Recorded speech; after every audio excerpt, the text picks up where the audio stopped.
Hello everyone, I'm Pentagon Press Secretary Kingsley and welcome to this week's DOW Situation Report. This week, President Trump delivered a historic State of the Union address, the longest State of the Union address in American history. Our Commander-in-Chief is showing no signs of slowing down. He truly never stops working for the American people. During this year's State of the Union, President Trump awarded several honors to our brave service members.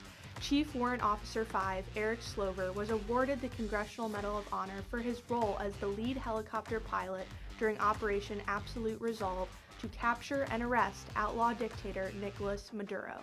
Slover was wounded multiple times during the mission, but despite his injuries, he kept the helicopter flying and helped deliver the agents who arrested Maduro. Retired Navy Captain Royce Williams was also awarded the Congressional Medal of Honor for his service and bravery in the Korean War. Captain Williams was in a dogfight against 7 Soviet MiGs. He was outgunned and outmanned by enemy jets, but against the odds and while taking damage to his own aircraft, he led a victory over the enemy, taking down 4 Soviet MiGs while ensuring not one American aircraft was lost.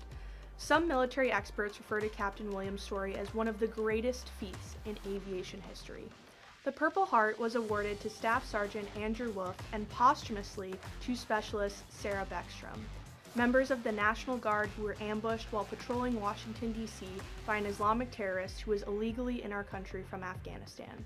We are so proud to see these brave men and women honored for their acts of service protecting American citizens. On Monday, Secretary Hegseth continued his Arsenal of Freedom tour in Denver, Colorado, where he delivered remarks to the hardworking patriots at True Anomaly and Sierra Space, reminding them that they work shoulder to shoulder with our warfighters, providing real-time solutions that continue our advantage at sea, on land, in the air, and at space.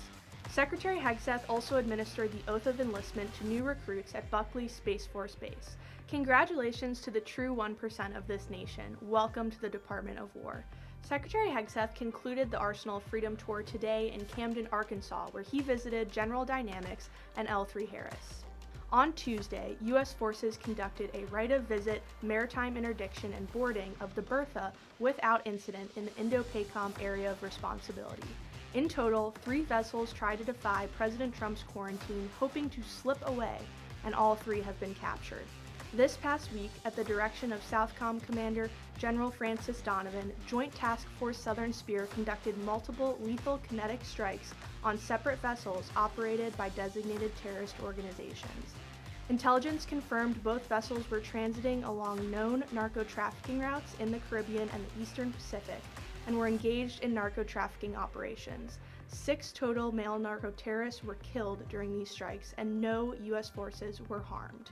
Last week, via True Social, President Trump directed the Secretary of War and other relevant departments and agencies to begin the process of identifying and releasing government files related to alien and extraterrestrial life, UAPs, and UFOs.